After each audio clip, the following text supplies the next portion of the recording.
네, 사랑부 친구 여러분 반갑습니다. 은하연교회 사랑부 담당 임대순 목사입니다. 네, 설명절 지금 이제 마지막 날이 된 것 같은데 여러분 혹시 차 안에서 이걸 보고 있는지 모르겠습니다. 아니면 집에서 보고 있는지 모르겠는데 설명절 잘 보내고 왔어요? 아마 멀리 뭐 친척들 만나러 간 친구도 있을 거고 아니면 또 집에 있었던 친구도 있을 거고 네, 아무튼 모르겠습니다. 세뱃돈 많이 받았습니까? 네, 목사님도 이 세뱃돈 받던 그 시절이 참 생각이 많이 나네요. 그래서 오늘도 이번 주도 옛날 찬양을 한번, 이 옛날 찬양인지 모르겠어요. 옛날 찬양 한번 불러보도록 할 텐데 우리가 사람을 보고 또 세상을 보면 우리가 만족함을 느끼지 못합니다. 채워도 채우지 못하는 그런 것들이 많은데 이 시간에 그 찬양이 있어요. 사람을 보며 세상을 볼 땐 여러분 이 찬양이 있습니다. 요즘에도 종종 부르기도 하는데 우리 이 찬양 부르면서 함께 은혜를 나누었으면 좋겠습니다. 자, 우리 함께 보도록 하겠습니다.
찬양이 너무 신나죠. 약간 그 요즘에 트로트가 대세인데 이 찬양이 약간 트로트 느낌이야. 저기 빛나는 네, 좋습니다.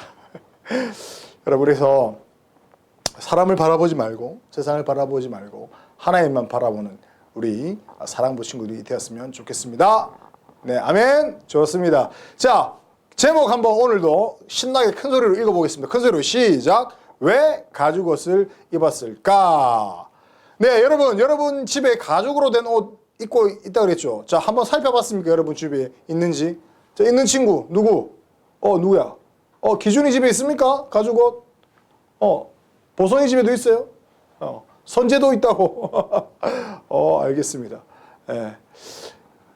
여러분 집에 가죽이 있는지 한번 살펴보세요. 그리고 어떤 가죽으로 이 옷을 만들었는지, 뭐 양으로 만들었는지, 아니면 소로 만들었는지, 한번 악으로 만들었는지 한번 살펴보십시오. 네, 오늘 그래서 지난주와 이어서 계속해서 왜 가죽으로 된 옷을 입었을까? 가죽 옷을 입었을까? 목사님 발음이 잘 안 나오네. 한번 말씀을 전해보도록 하겠습니다. 자, 창세기 3장 21절입니다. 3장 21절 시작. 여호와 하나님이 아담과 그의 아내를 위하여 가죽 옷을 지어 입히시니라. 창세기 3장 창세기 3장 21절 말씀. 아멘. 자, 여러분, 태초에 하나님께서 아담과 하와를 만드시고 에덴 동산에 아담과 하와를 두셨습니다. 그리고 동물들도 다 있고 뭐 다 같이 살았어요. 그런데 이 아담과 하와는요, 옷을 입었게요, 안 입었게요? 안 입었어. 옷이 없었습니다. 그런데 부끄러웠게요, 안 부끄러웠게요? 부끄럽지 않았습니다. 아담과 하와는 전혀 부끄럽지 않았어요. 뭐 다른 동물들도 옷을 입지 않았잖아. 예.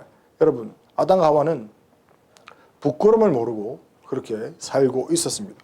그런데 아담과 하와가 어떤 사건을 계기로 부끄러움을 알게 됐어요. 여러분, 하나님의 말씀에 불순종한 사건이 있죠. 어떤 사건입니까? 바로 에덴 동산의 중앙에 있는 나무의 열매, 선악을 알게 하는 나무의 열매를 먹어라, 먹지 말라? 먹지 말라라고 했어요. 그런데 먹어버렸습니다. 아담과 하와가 이 선악과를 먹게 됩니다.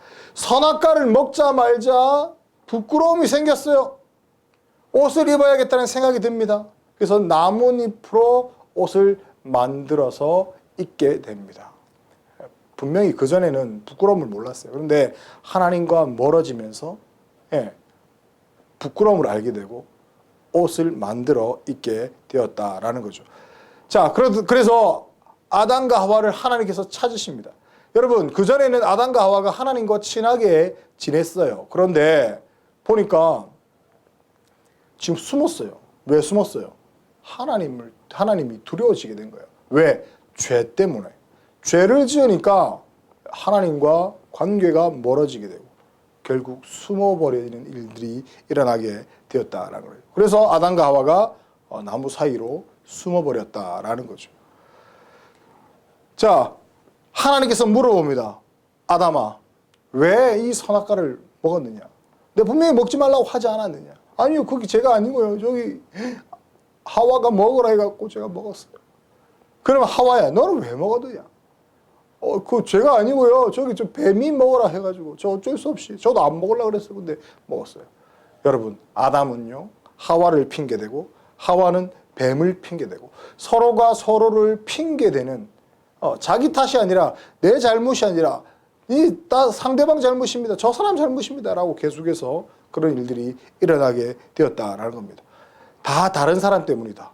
다 남 탓이다. 라고 이야기를 하고 있었다라는 거죠. 결국 하나님은요, 이렇게 남 탓하고 있는 말씀에 불순종한 아담과 하와에게 벌을 내리십니다. 남자인 아담에게는 어떤 벌을 내리시냐면요, 그동안 일을 안 해도 먹고 살았어요. 하나님께 주신 에덴 동산에서. 그런데 이제는 일을 해야 됩니다. 일을 하게 되면 땅에서는 뭐 가시 덤불이 나오고, 그러니까 막 돌 자갈이 나오고, 그러니까 그런 걸 다 해치고 농사를 지어야 네가 이제 먹고 살 거다. 이제 힘들 거다. 그런 벌이 지어졌고요. 여자에게는 어떤 벌? 여자에게는요, 여자 하와에게는 해산, 아이를 낳는 고통이 어마어마하게 커질 것이다. 라고 하나님께서 이야기하셨습니다. 그런데 여러분, 더 중요한 게 있어요. 뭐가 중요하냐면 이게 들어왔어요. 결국 너희는 반드시 죽게 될 것이다. 여러분, 죄를 짓지 않았다면 인간은 죽지 않습니다. 아담과 하와가 하나님의 말씀에 불순종하지 않았더라면, 선악과를 열매를 먹지 않았더라면 우리는 죽지 않게 되어 있어요. 영원히 살 수 있었을 겁니다. 그런데 결국 선악과를 먹게 되고 반드시 죽으리라는 하나님의 그 명령이 우리 가운데 실행되게 되어버렸습니다. 결국 그래서 우리 인간은 결국 나중에는 다 죽게 되겠죠. 안 죽는 사람은 없습니다. 결국은 다 죽게 됩니다. 이게 다 죄 때문입니다. 죄 때문에. 하지만 여러분, 하나님은요, 아담과 하와를 그럼에도 불구하고 사랑하셨습니다. 나뭇잎으로 옷을 해입은 아담과 하와를 보고 너무나도 불쌍했습니다. 그래서 하나님은요, 가죽으로 옷을 해입힙니다. 아담과 하와에게. 여러분, 가죽으로 옷을 해입히려면 어떻게 해야 돼요? 여러분, 가죽옷 입는 친구들 한번 보세요. 뭘로 만들었는지. 양가죽으로, 아니면 소가죽으로, 악어가죽으로, 여러 가지 가죽으로 만든, 말 그대로 가죽으로 입혔다는 것은 하나님께서 동물을 희생하셔서 아담과 하와에게 가죽옷을 지어 입히셨다라는 겁니다. 그만큼 하나님께서 동물을 희생시킬 만큼 아담과 하와를 그럼에도 불구하고 사랑하셨다라는 것을 우리가 알 수 있다는 거죠. 동물이 대신 죽었다라는 겁니다. 여러분, 그러면 이제 아담과 하와는요, 이 가죽옷을 볼 때마다 어떤 생각이 들까요? 하나님께서 나를 사랑하셔. 하나님께서 나를 지켜주실 거야. 이런 생각을 하게 되겠죠. 마찬가지로 저와 여러분 역시 하나님께서 지켜주신 줄 믿습니다. 우리가 비록 이 땅 가운데서 죄를 짓고 살아가지만 그럼에도 불구하고 하나님은 우리를 사랑하십니다. 그 하나님을 우리가 더욱더 섬기면서 사랑하면서 살아가는 저와 여러분이 되었으면 좋겠습니다. 아멘. 자, 문제 한번 낼게요. 자, 아담과 하와 대신 죽은 희생시킨 게 있습니다. 뭘까요? 목사님 답을 말할 뻔했네. 뭘까요? 그렇죠. 동물이 희생되었습니다. 가죽옷을 해입히기 위해서 그렇게 됐습니다. 자, 그러면 아담과 하와에게 이렇게 가죽옷을 해입힌 분은 누굴까요? 그렇죠. 바로 하나님이십니다. 자, 지난주에서도 아주 또 중요합니다. 자, 우리 대신 십자가에서 죽으신 분, 우리 죄를 대신해서 십자가에서 죽으신 분 누굴까요? 정답은 맞아요. 바로 예수님께서 우리 죄를 대신해서 죽으셨습니다. 예수님께서 죽으셨어요. 그래서 우리가 그 예수님만 믿으면 천국에 갈 수 있다는 사실 우리 꼭 기억했으면 좋겠습니다. 자, 마지막으로 자, 예수님을 믿는 우리를 깨끗하다고 말씀하시는 분은 누굴까요? 우리가 죄를 지었지만 예수님을 믿으면 깨끗해진다고 말씀하셨어요. 바로 하나님께서 그렇게 말씀하셨습니다. 우리가 죄를 지었지만 예수님이 내 죄를 위해서 죽으시고 부활하신 사실을 믿으면 우리의 죄가 깨끗이 씻음 받습니다. 그래서 하나님은 그런 우리를 예수님을 믿는 우리를 깨끗하다라고 말씀하셨다라는 거죠. 자, 그러면 이 죄를 해결할 수 있는 분이 누굴까? 여러분, 누가 이 죄를 해결할까요? 그렇습니다. 하나님만 우리의 죄를 해결하실 수 있습니다. 하나님만 그의 자신의 아들 독생자 예수 그리스도를 통해서 우리의 죄를 깨끗이 씻어 주실 수 있다는 사실 우리가 기억하면서 살아갔으면 좋겠습니다. 네, 목사님 잠시 기도하겠습니다. 하나님 은혜를 감사합니다. 우리 사랑부 친구들 지켜주시고 또 명절 잘 보내고 오게 하심을 진심으로 감사드립니다. 어떠한 상황과 환경 속에서도 하나님만 의지하는 우리 사랑부 친구 되게 해주시고 하나님 원하시고 기뻐하시는 우리 사랑부 친구들 될 수 있도록 도와주세요. 특별히 하나님만이 우리의 죄를 해결해 주신다는 사실을 믿고 그 하나님을 의지하고 그 예수님께서 우리 죄를 대신해서 죽으셨다는 사실을 늘 기억하며 살아가는 우리 사랑부 친구들 다 될 수 있도록 도와주세요. 예수님의 이름으로 기도합니다. 아멘. 사랑부 친구 여러분, 모르겠습니다. 다음 주에는 진짜 현장 예배에서 만날 수 있지 않을까라는 기대를 한 번 더 해보면서 우리 또 한 주간 잘 지내시고 또 다음 주에 목사님 만나도록 하겠습니다. 자, 여러분 이 유튜브 목사님 설교 쭉 많이 있잖아요. 지나가도 또 볼 수 있으니까 한 번씩 보시고 재미없어도 혹시 댓글 남겨도 되니까 댓글 어떻게 해주세요. 댓글 남겨도 되고 그래서 그렇게 우리 소통했으면 좋겠습니다. 자, 그러면 다음 주에 또 만나겠습니다. 자, 바이바이. 안녕하세요. 저는 윤아목입니다. 목사님, 홍수사 선생님, 친구들, 샬롬, 안녕하세요. 상부 예배 드리고 싶어요. 홍수사 선생님 보고 싶어요. 사랑부 여러분, 새해 복 많이 받으세요. 사랑합니다. 다시 새해 복 많이 받으세요. 많이 받으세요. 어야 잠시 있어. 새해 복 많이 받으세요. 말해. 새해 복 많이 받으세요. 한 번만 안 거야. 저번이랑 스타일이 너무 비슷한 것 아니에요? 교회 선생님도 새해 복 많이 받으세요. 말로만 그냥. 뿌리고 지겹지도 않으세요? 아이 그거 하지 말고 그냥 말로만. 매번 똑같은 머리만 하니까 아 그거 하지 말고 그냥 말로만 말로. 새해 복 많이 받으세요. 말로 그냥. 새해 복 많이 받으세요. 오예. 알았어. 베이커리 타운 최고의 이발소로 불리던 브랜드 이발. 자 다시 새해 복 많이 받으세요. 새해 복 많이 받으세요. 오예. 잘했습니다.